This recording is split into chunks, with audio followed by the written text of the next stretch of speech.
Hello. Welcome back to my channel. I'm sorry if it doesn't look like I'm looking at the... What the fuck? I'm sorry if it looks like I'm not looking at the camera. I'm sorry. But today's video is going to be on the planets and what they mean. So, okay.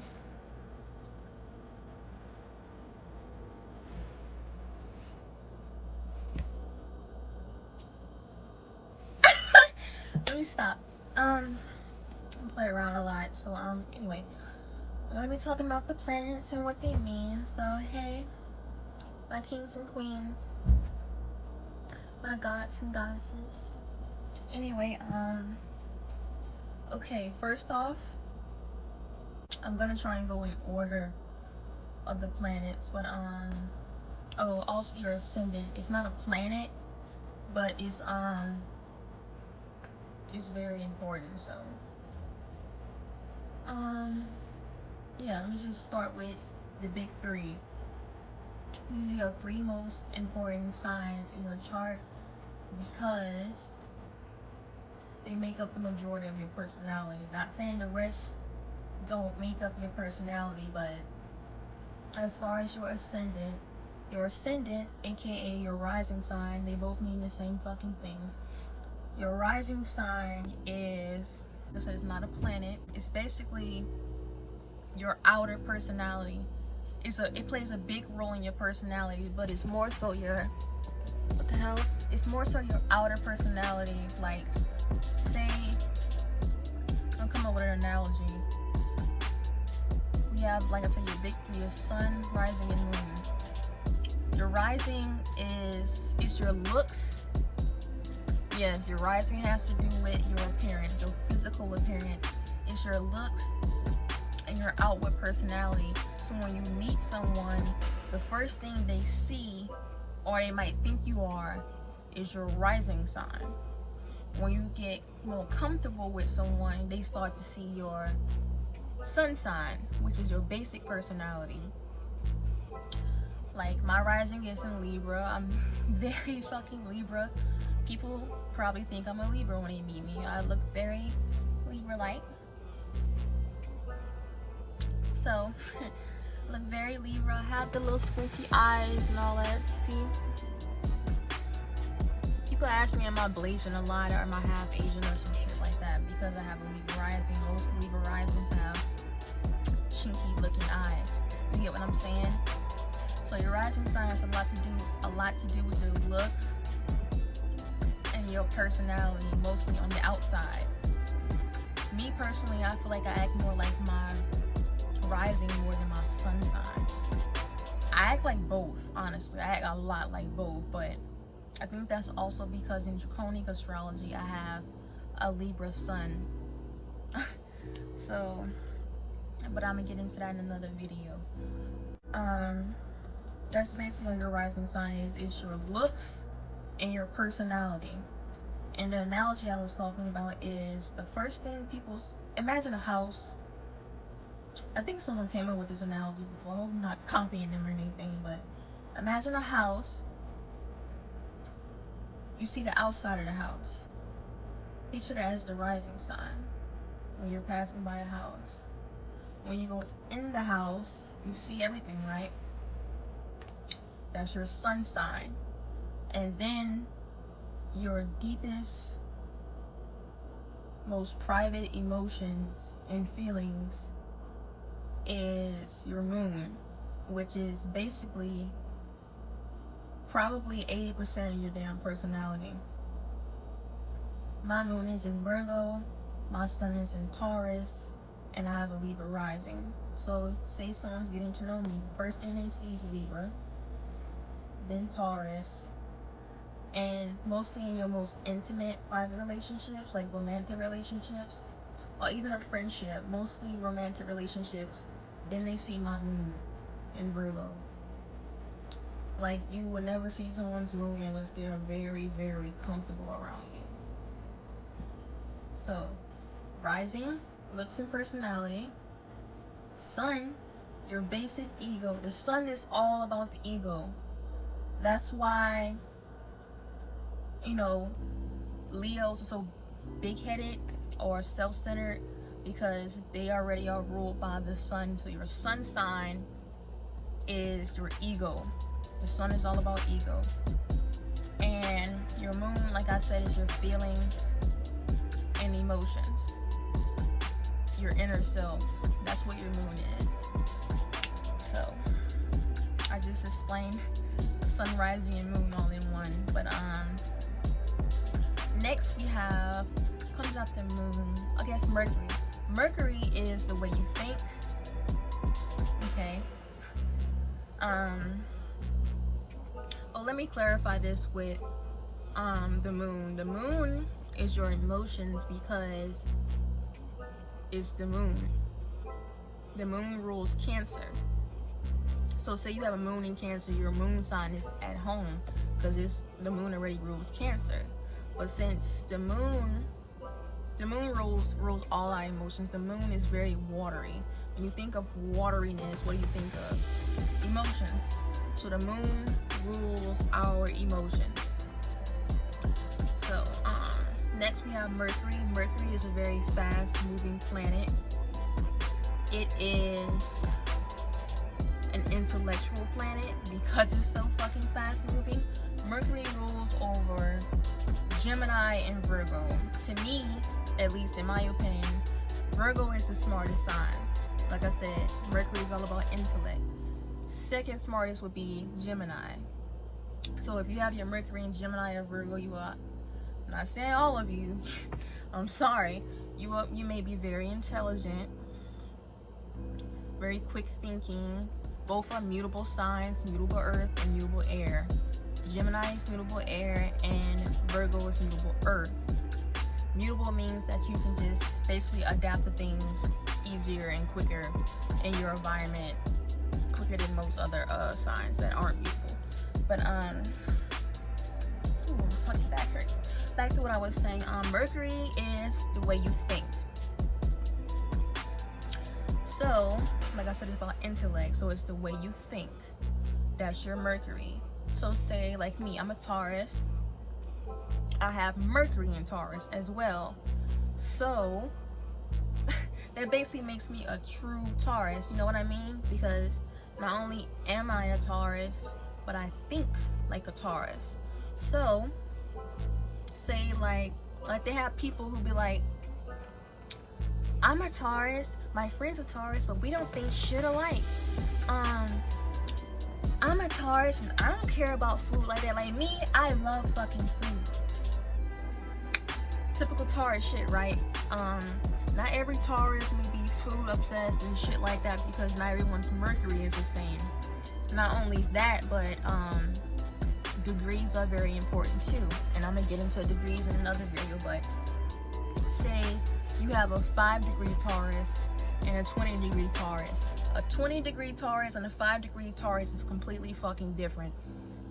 So do not keep comparing yourself to someone else just because y'all have the same sun sign. It seems like sun sign astrology is so popular among people who are ignorant and don't really know much about astrology. But at least they know something, you know. They at least into their sun, what they sun mean. But you're made up of multiple fucking signs, not just your sun. Like I said, your 3 most important is your rising, sun, and moon.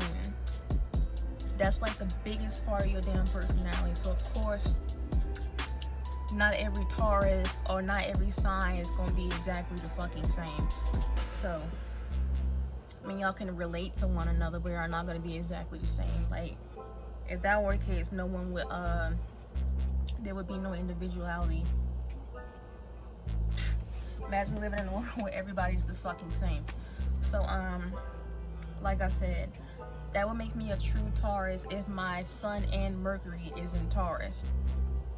Now I'm not saying you're a fake Taurus or something like that if your Mercury's somewhere else.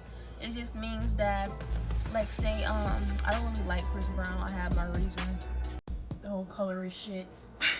Anyway, like Chris Brown, for example, he's a Taurus. But if you look up his birth chart on the astral charts, it says his Mercury is in Gemini.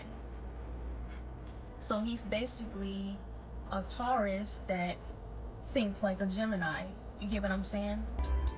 So if you're a sign and your Mercury is different from your sun sign, then that just means you think like, you still are you, the sign you are, but you think like, you know, the other sign, whatever your Mercury is. So just look up your birth chart. I'm gonna place the links below on the websites you can go to. They're very, very helpful and very accurate on birth charts. But that's pretty much it for Mercury. Like I said, it's a very fast moving intellectual planet.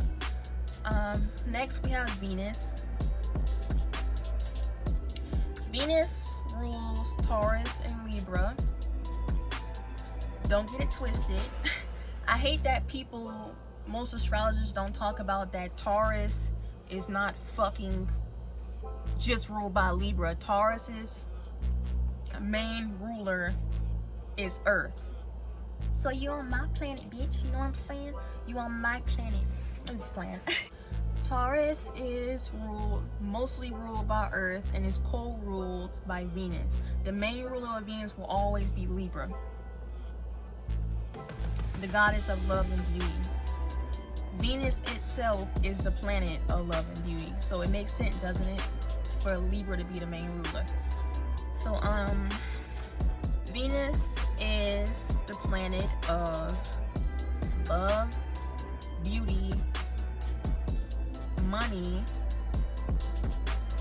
and I would say sex, but that's more so Mars, to be honest. I'm gonna just say love, beauty, and money. That's what Venus is. Venus rules, like I said, Taurus and Libra, Libra being its main ruler. Venus is the way you love. My Venus is in Gemini, so I'm basically a Taurus that loves like a Gemini. You know what I'm saying? It's how you love, and kind of like Mars, it basically also is what you're attracted to. So yeah, that's what Venus is. Venus is the way you love. So you look at your chart, see where your Venus placements is at, and go from there. Next we have Mars. Let's go to Mars. I think I skipped and just went straight to Venus. But Mars is the god of war. Mars rules Aries and Scorpio. I think it's supposed to be the traditional ruler of Scorpio. The main ruler of Scorpio is Pluto. In my mind, I kind of still think the main ruler of Scorpio is Mars, but let's just say its main ruler is Pluto. And I hate when I have brain farts. I swear I talk all fucking day, and then when I get on camera I have like a million brain farts. My fucking brain is skating on rainbow ice skating on fucking rainbows all day long, so don't mind me. Anyway, Mars rules Aries and Scorpio. Both are very warrior-like signs. So we have Aries, the god of war, and then we have Hades. That's basically what they are. So Mars is basically your passion, action, aggression, how you deal with life, how you like to have sex, and how you get mad. My Mars is in Aries. And like I said, if Mars rules Aries and Scorpio, if you have your Mars in Scorpio or Aries, then those Mars placements are at home. So you may be very aggressive if you have Mars in Aries, like me. Whether it's your mouth, fucking these fists, you know, physically verbally, whatever. You may be very aggressive the way you speak, the way you, like I said, go about life, the way you fight, the way you get mad. Because to be honest, if someone pushes me enough, I do get mad really easily, especially with ones I'm closest with. Like, they say Taurus are so calm, cool, and collected. I really am in public. But my boyfriend was like, no, you're not, because you always get mad. So he was like, that's with you. You're my boyfriend. I'm closer to you than anyone else. Or like my family members or something, like my brother, my mom, of course, who mom doesn't annoy them from time to time, or every time. But anyway, and that's mostly because I have Mars in the 7th house. Mars rules my relationships. So my closest relationships with people is who's gonna see my anger the fucking most. So that's what Mars is. It's all about action, aggression, anger, war. It's the planet of war. Mars is the planet of war and bloodshed. I have Mars in Aries, and my boyfriend has Mars in Scorpio. So go figure. So that's another thing I wanted to talk about. If, say, for example, like your soulmate could be, I'm gonna have a big ass video about soulmates, but me and my boyfriend are basically soulmates. If y'all Mars, if you know someone with Mars in Aries and you're Mars in Scorpio, y'all are basically soulmates. Especially if y'all moons are conjunct, y'all are basically already fucking soulmates. And that's even more of a plus if y'all sun signs are compatible. Yeah, that's pretty much it for Mars. Anyway, next we're gonna have Jupiter. Jupiter is your last inner planet. There are the inner planets, and then there's the outer planets. Think, like I said in the last video, think of Sailor Moon. The inner planets are the inner Senji. The outer planets are the outer Senji, like they have in Sailor Moon. The outer planets, I think are stronger in Sailor Moon than the inner planets physically, like their powers and shit. But your last inner planet is your Jupiter. Mine is in Capricorn. Your Jupiter is your luck, growth, and wisdom, pretty much. So I think my Jupiter just pretty much means I'm organized, and that's fucking it. But they have some very lucky Jupiter placements, like Jupiter rules Sagittarius. So say if you have Jupiter in Sagittarius, you have a very, very fucking happy-go-lucky lucky placement. And what is Sagittarius? Oh yeah, so I'll talk about that in the video. What the fucking planets and shit mean and their genders and shit like that. But yeah, Jupiter in Cancer is really lucky too. I have Jupiter in Cancer in my draconic chart. So that's pretty much it for Jupiter. It's your luck, growth, and wisdom. Jupiter is, it's not the same. Do not get it messed up, please. Please don't. Jupiter is kinda related to your Mercury, because like I said, it's luck, growth, and wisdom. So it also has a little bit to do with the way you think. Like my boyfriend has Jupiter in Taurus, and a lot of times I try to teach him shit, especially when it comes to astrology, and he's a Leo at that. When I try to teach him shit, he's very fucking stubborn and hard-headed, which is frustrating as shit because I'm fucking stubborn and hard-headed. I'm a fucking Taurus with Mars and Aries, so he'll come around eventually. He'll come around, and he at least tries sometimes to fucking listen, but he's very stubborn. So if you have Jupiter and Taurus, you may be very fixated and stubborn on your own fucking ways of thinking and learning.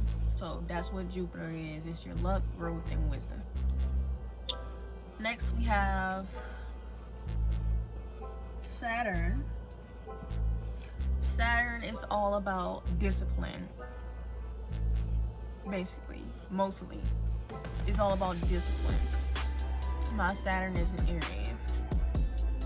So go look at where your Saturn is at. Some Saturns are way more harsh than others. If you have Saturn, a certain planet, it's really going to push you a lot depending on what placement your Saturn is at. It's really supposed to help you,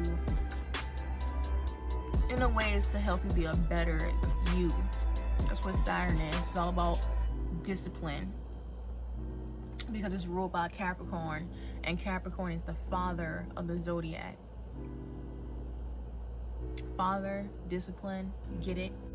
That's pretty much it for Saturn. I'm gonna go into more detail in my other videos, but after Saturn, we have Uranus. My Uranus is in Aquarius. We are in the Aquarian age. I have a very fun Uranus placement. It's at home because Uranus basically really rules fucking Aquarius. So this is basically, how can I put this? Your Uranus is how unique you are. Me and my boyfriend have Uranus in Aquarius.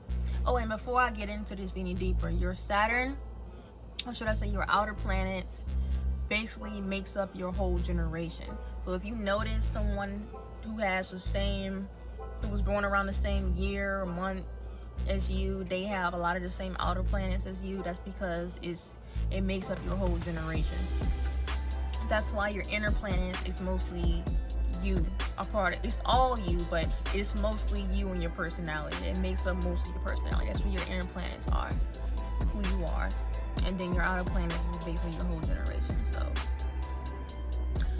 anyway, yeah, your Uranus is how unique you are, to put it simple.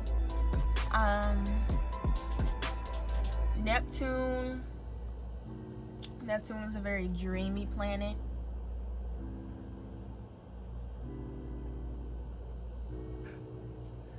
Neptune is all about